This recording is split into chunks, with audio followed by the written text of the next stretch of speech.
Hello YouTube and hello Billy. This is Zach and I'm back with another analysis of Zhou Shen. This is the Condor and the Orchid flower, I think is the English translation. Thanks to my student Pei Win for helping me figure that one out. I don't know what to expect. Apparently this is some kind of collaboration between like a Peruvian singer and Zhou Shen, maybe.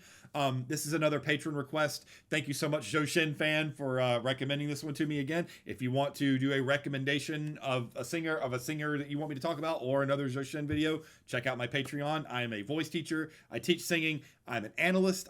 I'm reacting to this for the first time, but I do a lot more instructing than I do just like, you know, making faces and things. I want to teach you something. So I hope you enjoy this. And here we go. This is the Condor and the Orchid flower.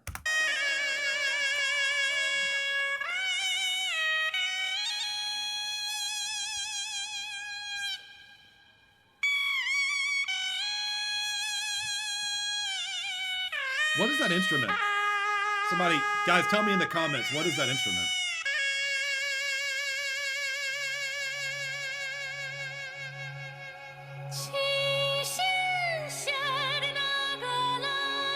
Is that Zhou Shen?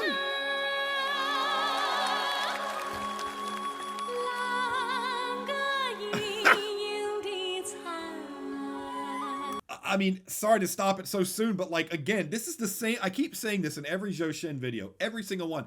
He's so versatile. Every time I hear him, he's doing something different. Like he's doing something different with his voice. That is the most distinctive thing about him as a singer consistently from all the technical stuff that I've evaluated. Like in the last video, which was the classical piece, Chime and the Lights. It was very bel canto, very classical in its approach. This is very much in the almost counter tenor contemporary singing technique. Like the head voice sound here is much more metallic. It's much brighter. There's not as much pharyngeal and laryngeal space to kind of create this piercing kind of edgy sort of sound to his voice.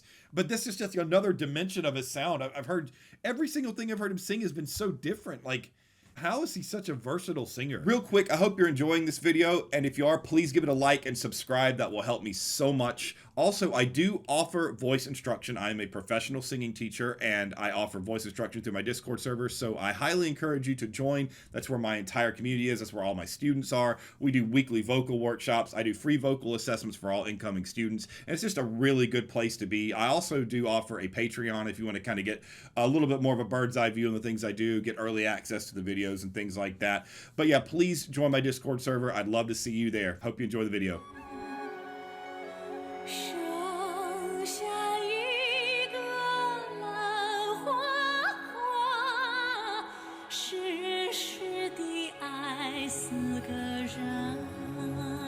Yeah, he's so good. He's so good. Like,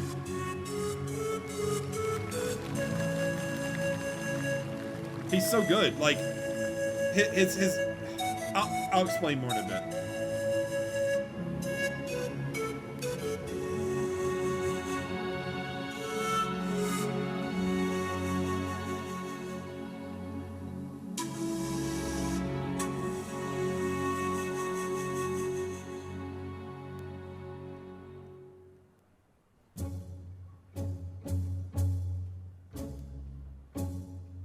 So this is another singer, right?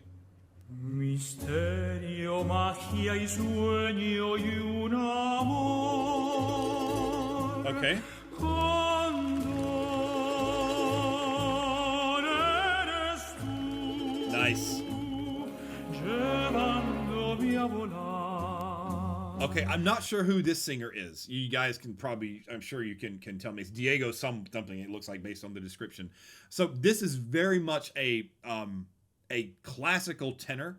I don't know if this is a bel canto sound because of the language and kind of the context, but you can hear his sound is very traditionally bel canto in that you hear the lowered larynx, which gives you that that rounded open kind of sound. It gives it that space, that sort of the vibrato. It comes from space in the back of the mouth, in the larynx, in the pharynx.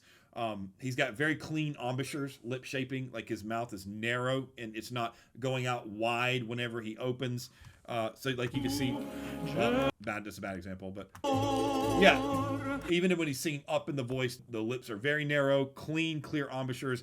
It makes you basically free of tension when your lips are not they're not spread out wide. It keeps the jaw loose. If you got it like this, it kind of puts tension on the jaw, puts tension on the masseter, puts tension on the tongue, it puts tension on the cheeks. So it's harder to be as vocally productive because this part of the vocal tract is just working a lot harder. And so you want your mouth shape or your embouchure to be narrow and vertical when you sing. Great job of that, and it helps them align that vertical space in the back of the mouth, kind of opening things up.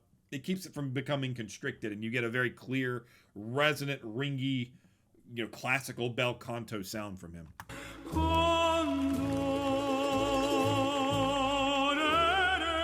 Yeah, so that was a really nice move up into the nice job moving up beneath the passaggio. Yeah, good stuff. He's a great singer too. Man,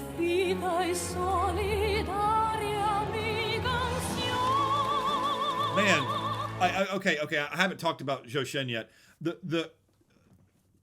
This is clearly a countertenor sound, and his singing here is supposed to be a foil to the darker, richer kind of singing that the other singer is doing. So you can tell that based upon the timbral difference, or the difference in the sound quality, when you listen to Zhou Shen's sound, it's not as rounded. It's like I mentioned before, it's almost kind of got this edge or this kind of ping on the sound. It's very edgy, it's ringy, it's bright in the timbre, and that's coming from not creating as much space in the back of the mouth, kind of keeping maybe the larynx in a more neutral position, using the M2 register, the head voice, and kind of keeping the vocal tract a little more narrow.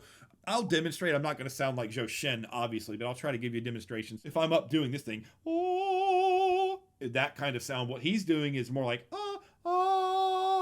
and I'm a bass baritone. I use my head voice, but not as fluently as Zhou Shen does. But you can hear the difference in the tone. And like you can hear it wavery with me. It's not super consistent. But what I'm doing in that second sound is I'm not letting the larynx drop as much. I'm not creating quite as much space in the pharyngeal area. I'm just keeping it all a little bit more narrow, so the sound takes this brassier, kind of brighter tone than when you open up and it sounds darker and richer. What's interesting to me is that he still manages to get this really nice vibrato and ring on the sound. The vibrato, that kind of sound, that spinny sound. He still manages to do that even with the more kind of closed pharyngeal position. That's pretty unique. People do that in contemporary music, but typically when you have this singing style and this kind of singing method, the vibrato is accompanied with this really open sound. I don't know if that's I wouldn't call that like a good or a bad part of his singing. It's just a unique thing that he's doing here that you don't really hear quite as much. Now that's open. Yeah, that's open. Yeah, he sounds like a soprano. He's a beast. I love Zhou Shen. I've heard enough from him now. Wow. Nice.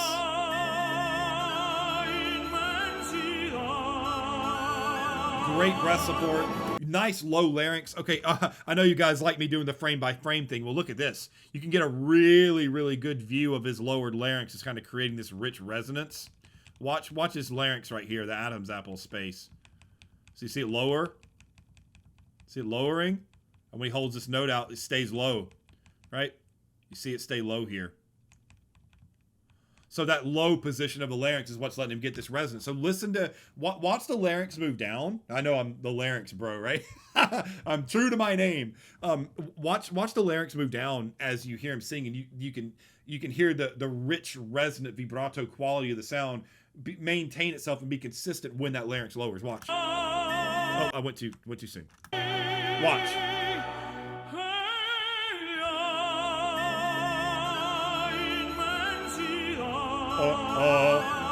See that on that vowel, you see how low it is, and he keeps that really rounded, rich resonance. Yeah, the low laryngeal position is that's like the foundation of classical singing. And that's why I talk about it so much, because I'm a classically trained singer, and I studied bel canto, and I studied, classical technique. And that's, I don't only teach classical technique, but that's kind of my bread and butter. And so, when you study the great masters of the past, your Pavarottis, your Carusos, your your Bastianinis, your Cheryl Milnes, guys like that, these all-time classic great baritone-esque bel canto singers, and you listen to them talk about singing, they'll all tell you the low larynx is the key to creating that resonance that you need to sing in this style. So remember, not in the quantity, not in the pushing. Instead to say, oh, fi, say, oh, fi, oh, not oh, but oh. In the other word, the mouth, instead to make oh, with the joint out, is making oh. Picture John Sutherland. You can usually see visual indicators that larynx is low. This is as good of an example of being able to see this as I've seen. Period. Like, you can clearly see that lowered laryngeal position that's helping him get that resonance.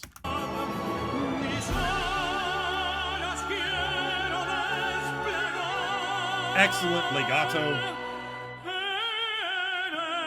Nice vocal hook. You can. I'm a baritone, so I'm singing this in my head voice, but you can kind of hear how the sound narrows out, leans out a little bit on the top when he moves up to the high note. It changes its timbre, its quality just a little bit. Those are these micro adjustments that he's making in the throat. He's engaging a little bit of the cricothyroid muscle when he moves up to that to take some of the weight off and let him carry that resonant sound on the high note right here. That if you listen to that note, you'll hear that it has a slightly different timbral quality to what the notes lead up to it do. So listen. It kind of hangs up there a little bit.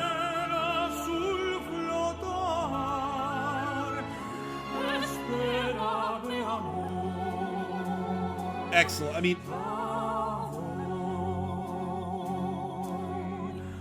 I mean, Zhou Shen's also, he's just, gosh, he's so good at maintaining lines of sound. Like, and I don't want to define legato again. Just pick another video. Editor, put the pop up here so I don't have to explain it again. The legato is so good. It's so rich and it's so linear, and he has so much stability under his sound. Like, listen to this phrase. Kind of try to tune the tenor out. I mean, they're both tenors, but try to tune the lower tenor here out, and just listen to how stable the sound is. The Zhou Shen's sound is so stable. It's not tight. It's not stiff. It's just stable. Listen, especially on the long note.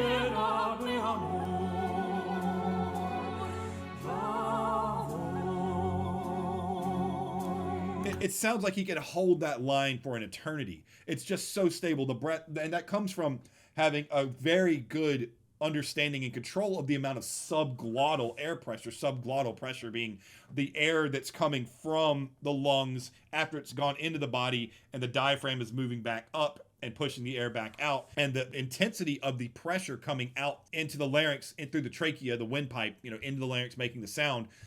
That amount of intensity of air is called subglottal pressure, the glottis being the point where the vocal folds touch. So subglottal pressure is the air pressure that comes from underneath. When you have that kind of stability in your tone, that means that you have an extremely acute and deliberate control over the amount of air pressure you're using from underneath. It takes years to train.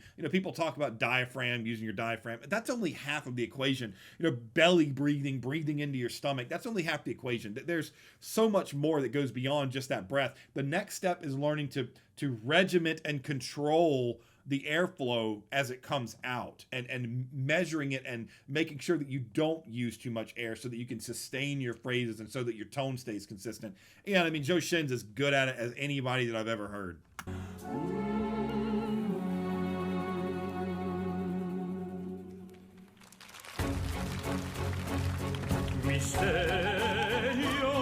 Melisma.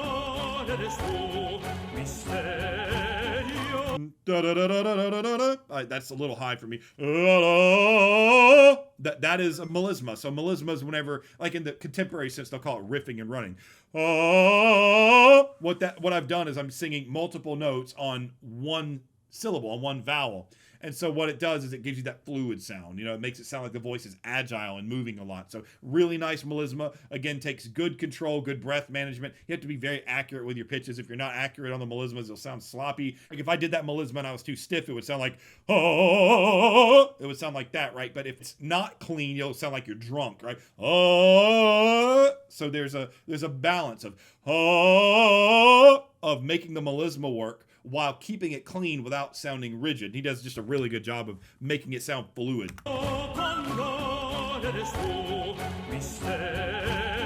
Yeah, and again, to talk about it again. So one thing that we learn in classical technique is that you can do this, I guess you would call it like recapitulation of the breath. You can kind of do that sort of thing to make the melisma cleaner. Like there's a piece that I sung when I was in college called With Joy the Impatient Husbandman. That was a Haydn piece. I don't know if I can remember the whole line. The goal,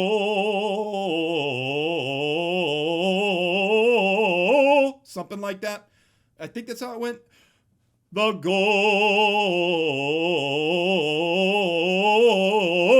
and singing that line takes that same kind of, you know, da da da da da da da da da. And every time that I sing that a note in that line in that melisma, there's this tiny little pulse, da da da da da da da da da. And it's not like I'm forcing it, but there's this little pulse that you have to control in the base of the larynx that keeps each note distinctive without sounding too heavy. Really, really good example of that here.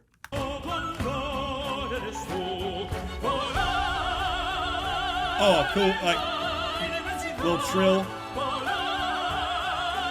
Da, da, da, da, da, da, da, da. It's kind of hard to tell because they're singing in unison, but they both do what's called a trill there, where you vary between like a half step, like, oh, I'm not as good at it as they are. Trills are very difficult, but there's a really nice little kind of trill sound they make there together. Right here. Wait. That's really cool.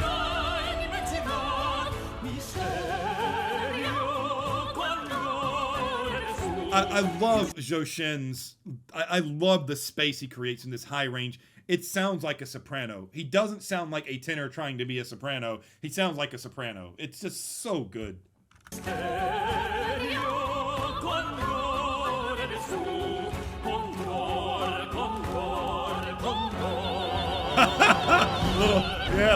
little mezzo soprano like flip up there. That's nice.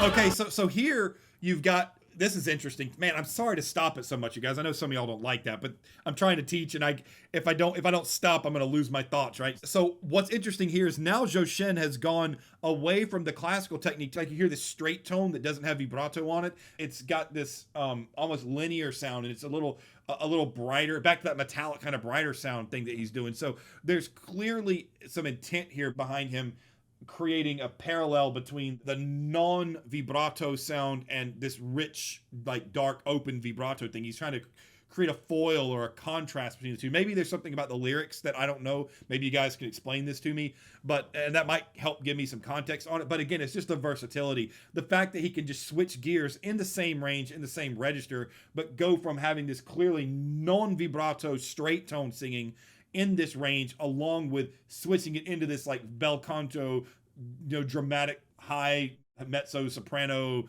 head voice type thing with all the characteristics of bel canto sound. Excellent stuff.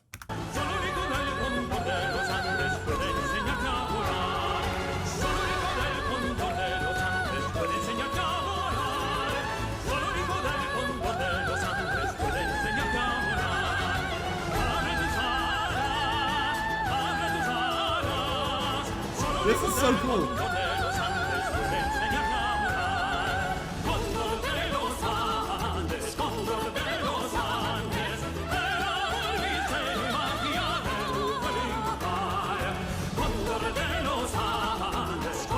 Like, I don't even want to talk. I couldn't listen.